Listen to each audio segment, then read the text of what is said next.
Alhamdulillahilladzi qala fi kitabihil karim wa huwa asdaqul qailin. A'udzu billahi samii'il 'aliim minasy syaithaanir rajiim. Laqad kana lakum fi rasulillahi uswatun hasanah al-ayah. Salawatullahi wa salamuhu ala sayyidina wa habibina wa syafi'ina wa maulana Muhammadin sallallahu alaihi wasallam, alladzi qala fi ba'di hadisihi man ahya sunnati faqad ahabbani wa man ahabbani kana ma'i fil jannah. Sadaqallahul azim wa sadaqa rasuluhun nabiyyul karim. Wa nahnu ala dhalika minasyahidina wa syakirin walhamdulillahi rabbil alamin. Bapak Haji Dedi selaku panitia peringatan Maulid Nabi besar Muhammad sallallahu alaihi wasallam yang saya hormati, semoga dimuliakan oleh Allah Subhanahu wa ta'ala baik di dunia maupun di akhirat kelak. Para alim ulama, para asatid wal asatidah, para tokoh, wabil khusus aparatur pemerintah yang saya hormati, semoga oleh Allah Subhanahu wa ta'ala diberikan kemuliaan baik di dunia maupun di akhirat kelak. Hadirin kaum muslimin wal hadirat kaum muslimat rahimakumullah. Saya ditugaskan untuk menutup doa pada acara peringatan Maulid Nabi besar Muhammad sallallahu alaihi wasallam ini. Akan tetapi karena mubalik yang kita tunggu-tunggu belum datang, yaitu Habib Mahdi bin Hamzah As-Segaf, masih dalam perjalanan, maka saya ditugaskan oleh protokol untuk mengisi sampai beliau datang. Untuk itu kita sepakati kalau beliau datang saya berhenti. Setuju? Baik, dengarkan baik-baik. Bapak-bapak, ibu-ibu sekalian yang dirahmati oleh Allah Subhanahu wa ta'ala, kita sedang memperingati kelahiran baginda Nabi besar Muhammad sallallahu alaihi wasallam. Siapa sesungguhnya sosok baginda Nabi besar Muhammad sallallahu alaihi wasallam? Jangan ada yang ngobrol. Ini mau ngaji. Kalau ada yang ngobrol, saya akan berhenti. Ulama mengatakan bahwa Sosok yang kita peringati adalah khiyarun min khiyari. Pilihan dari pilihan Allah Subhanahu wa ta'ala. Allah Subhanahu wa ta'ala telah memilih 124.000 dari jumlah manusia yang diciptakan oleh Allah Subhanahu wa ta'ala. Sejak Adam alaihissalam sampai dengan manusia yang akan terakhir lahir nanti. Dipilih jumlahnya 124.000. Anak-anak harus tahu siapakah mereka yang dipilih oleh Allah Subhanahu wa ta'ala dari sekian jumlah umat manusia yang jumlahnya 124.000 itu. Mereka terdiri daripada para nabi dan para rasul. Jumlahnya 124.000 nabi dan rasul. Kemudian Allah Subhanahu wa ta'ala memilih lagi menjadi 313. Berapa? 313. Siapa mereka yang dipilih daripada 124.000 menjadi 313? Mereka yang disebut dengan para rasul. Kemudian setelah dipilih dari 124.000 menjadi 313, dipilih lagi menjadi 25. Siapakah mereka? Adalah mereka nabi dan rasul yang wajib kita ketahui satu persatu namanya. Allah maktubkan dalam Al-Quran sejak Nabi Adam alaihissalam sampai yang ke-25, baginda Nabi besar Muhammad sallallahu alaihi wasallam. Kemudian dari 25 dipilih lagi jumlahnya menjadi 5. Siapakah mereka? Mereka yang disebut dengan ulul azmi. Siapa? Ulul azmi. Siapa-siapa sajakah mereka yang disebut, yang dipilih oleh Allah Subhanahu wa ta'ala yang memiliki kelas ulul azmi?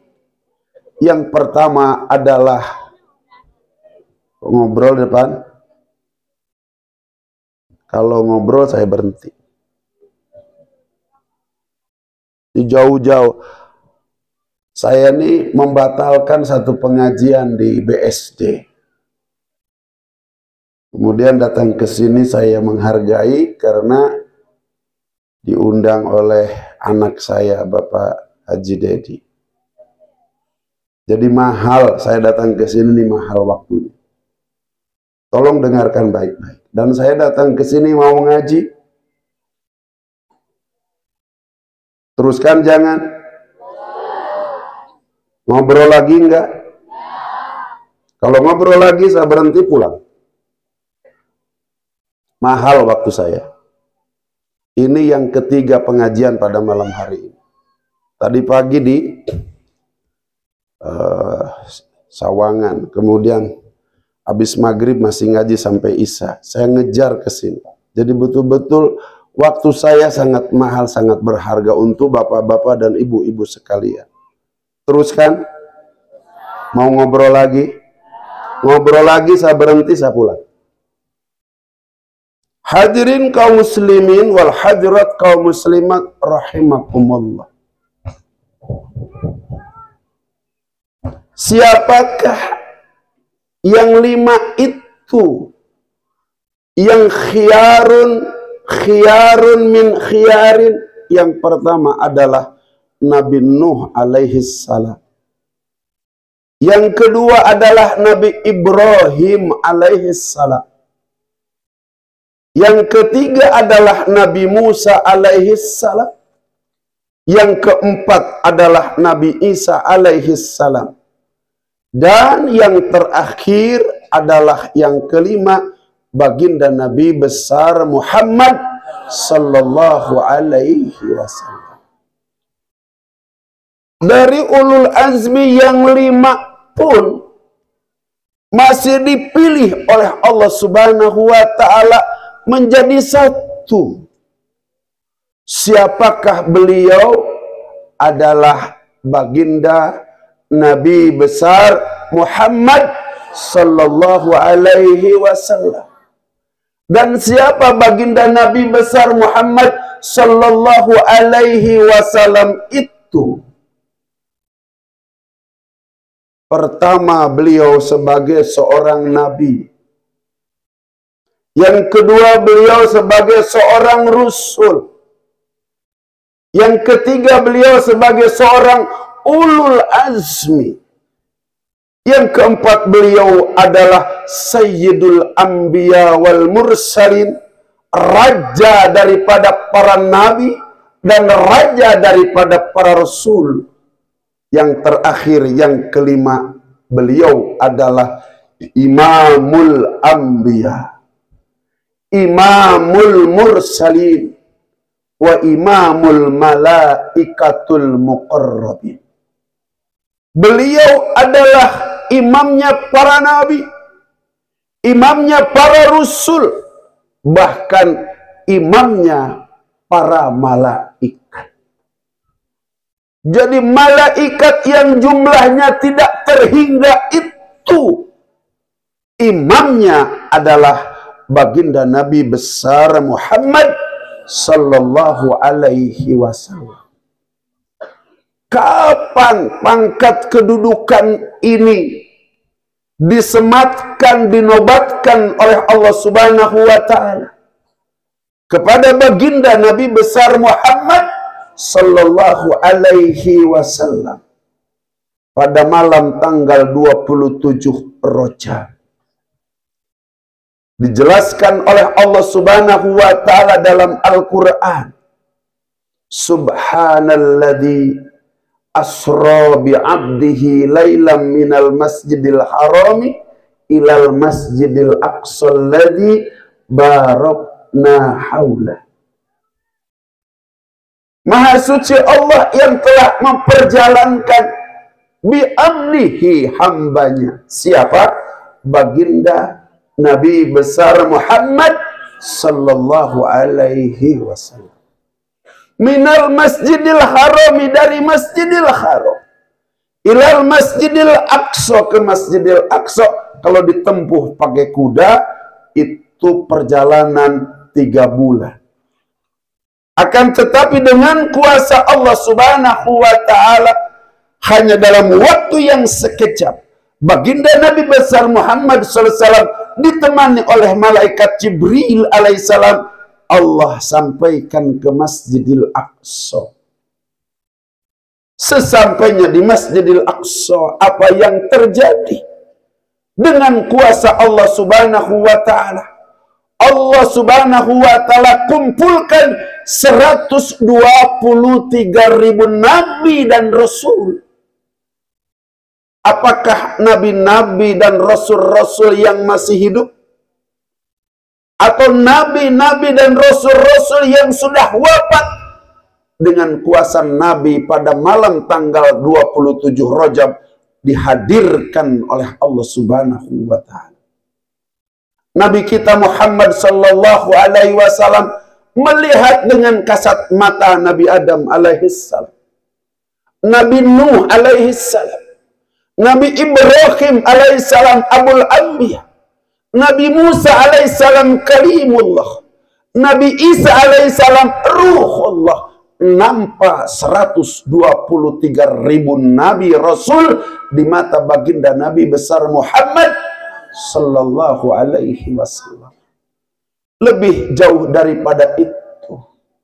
Allah Subhanahu wa Ta'ala berbondong-bondong turunkan para malaikat, membuat sop sejauh mata memandang. Tidak ada sop solat terbesar, terpanjang, kecuali pada malam tanggal 27 Rajab.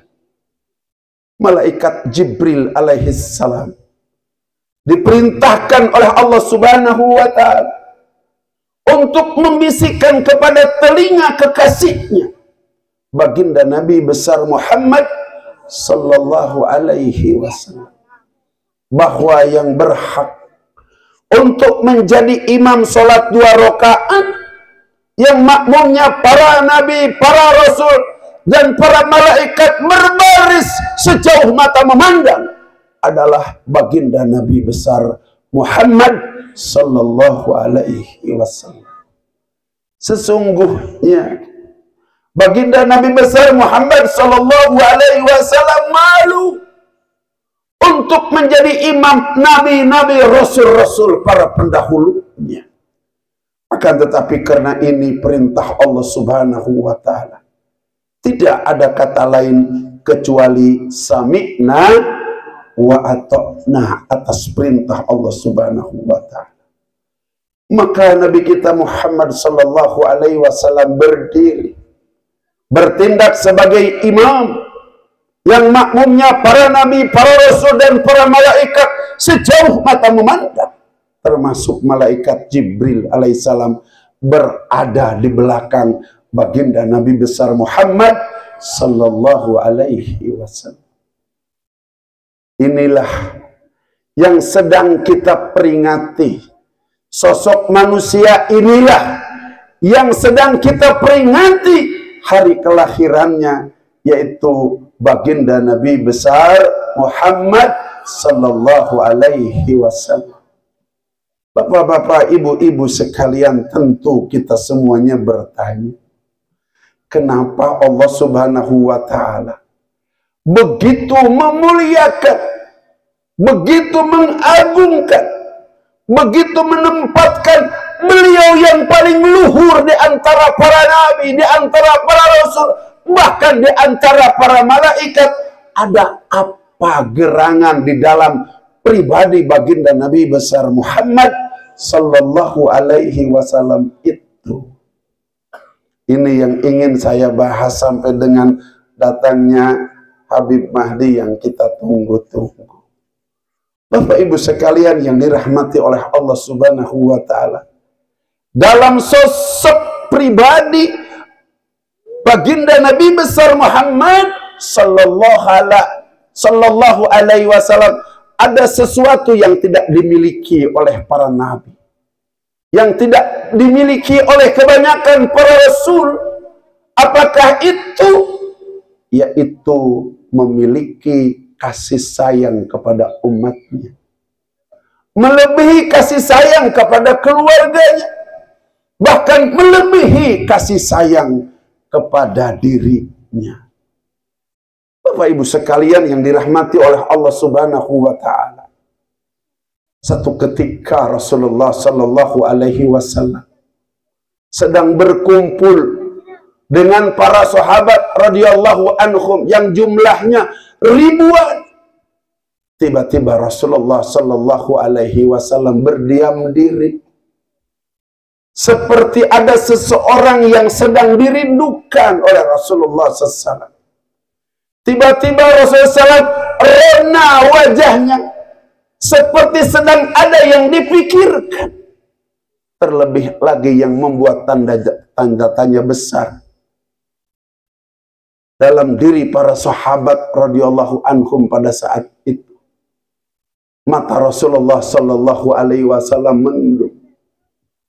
Bahkan mata Rasulullah SAW mengalirkan air mata sehingga basah pipinya, basah jenggot baginda Rasulullah sallallahu alaihi wasallam, sehingga majlis tidak mampu berbicara, sepi, beku, membatu. Tapi Abu Bakar Siddiq radhiyallahu anhu penasaran untuk memecah hati kepenasarannya, memberanikan diri bertanya kepada baginda besar Muhammad sallallahu alaihi wasallam, "Ya Rasulullah, ada apa gerangan yang terjadi?" Rasulullah SAW keluar sabda dari lisan sucinya, "Aku rindu dengan saudara-saudara aku." Diulanginya sampai 3 kali. "Aku rindu ingin segera berjumpa dengan saudara-saudaraku." Air mata Rasulullah semakin mengalir, semakin membasahi pipinya, membasahi jenggotnya. Dan diulangi sampai 3 kali, "Aku rindu ingin berjumpa dengan saudara-saudara." Kata Abu Bakar Siddiq radhiyallahu anhu, "Bukankah aku dan kami di sini yang duduk dalam majelis ini adalah saudara-saudaramu?" Rasulullah SAW menggelengkan kepala sampai 3 kali. "Engkau Abu Bakar bukan saudaraku. Dan kalian para sahabat bukan saudaraku.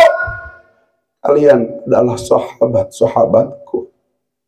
Kemudian di ujung sebelah sana ada seorang sahabat yang memberanikan diri bertanya kepada baginda Rasulullah, "Ya Rasulullah, bukankah aku saudaramu?" Rasulullah menggelengkan kepala lagi sampai 3 kali. "Engkau juga bukan saudaraku. Engkau adalah sahabatku." Kemudian seorang sahabat itu bertanya, "Kalau demikian, sesungguhnya siapa saudara-saudaramu itu? Sesungguhnya siapa saudara-saudaramu itu yang kau rindukan itu?" Rasulullah Shallallahu Alaihi Wasallam menjawab, "Saudaraku adalah mereka yang tidak pernah berjumpa dengan aku. Saudaraku mereka adalah yang tidak pernah melihat aku diturunkan Al-Quran oleh Allah Subhanahu wa Ta'ala melalui malaikat Jibril AS, seperti kalian pernah melihat aku diturunkan Al-Quran. Akan tetapi mereka percaya kepada aku sebagai nabinya. Akan tetapi mereka percaya kepada Al-Quran yang aku bawa.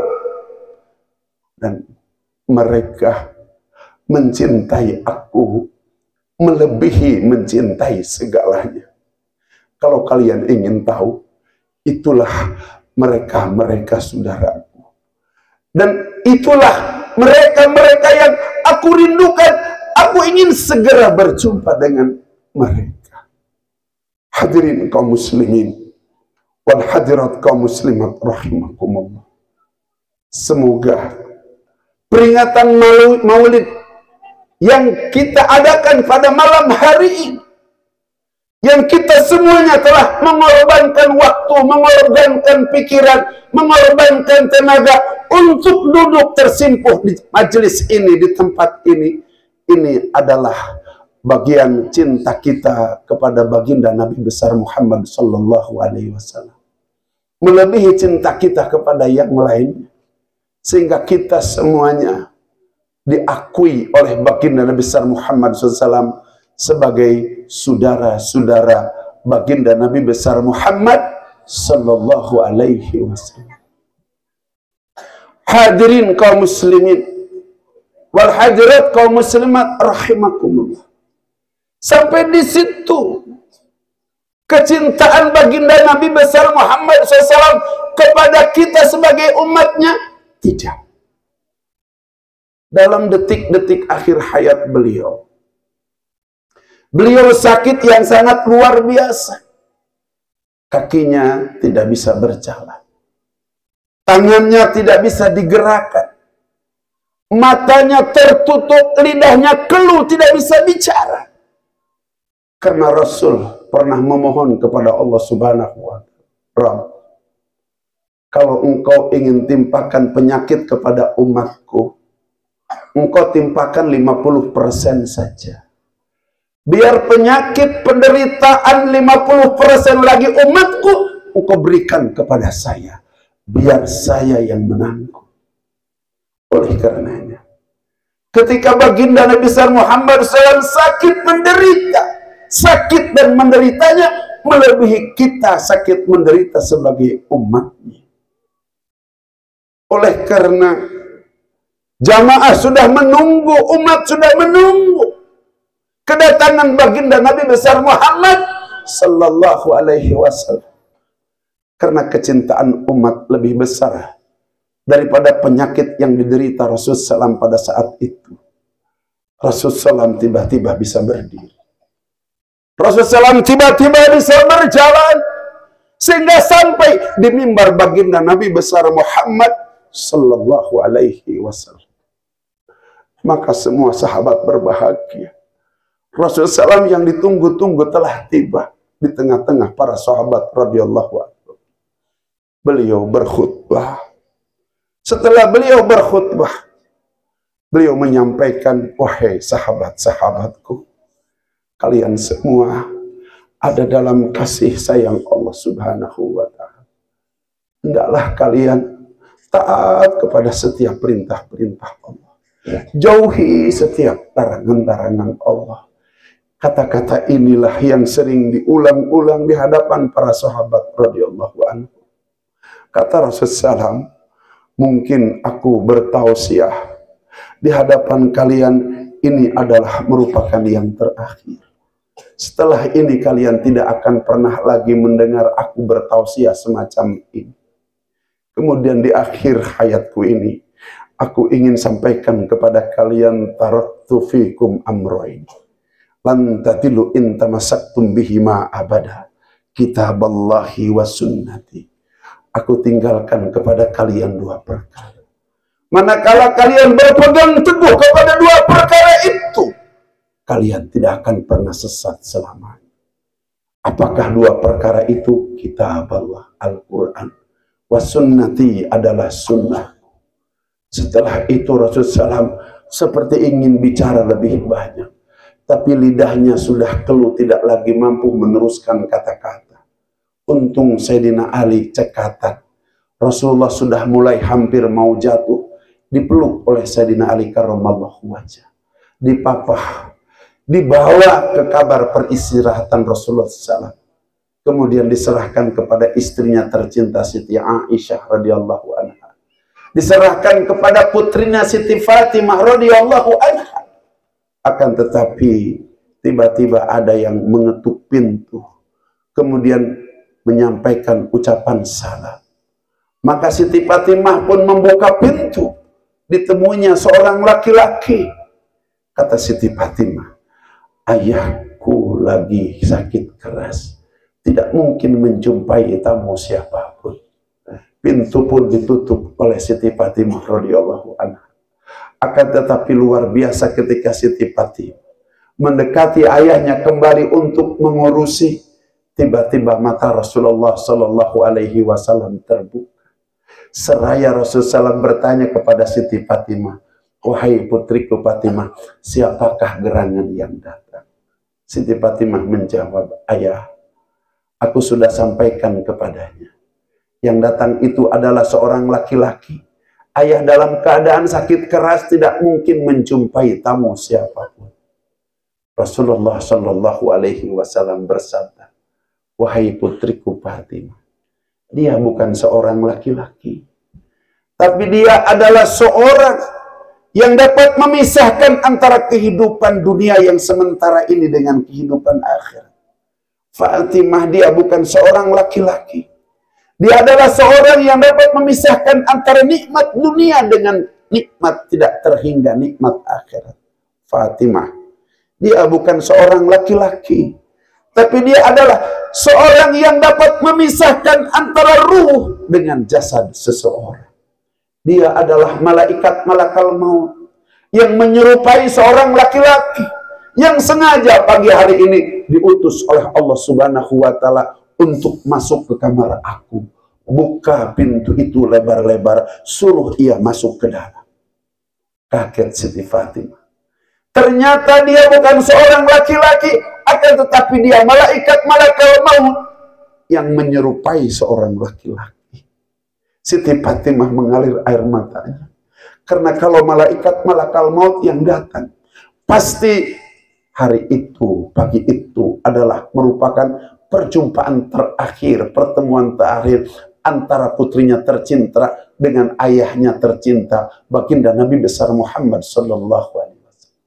Sesungguhnya enggan untuk membuka pintu, karena pasti malaikat maut akan masuk. Akan tetapi mendapatkan perintah dari ayahnya, maka pintu pun dibuka. Malaikat maut salam yang kedua kali, assalamu alaika ya Rasulullah. Keselamatan buat engkau wahai Rasulullah.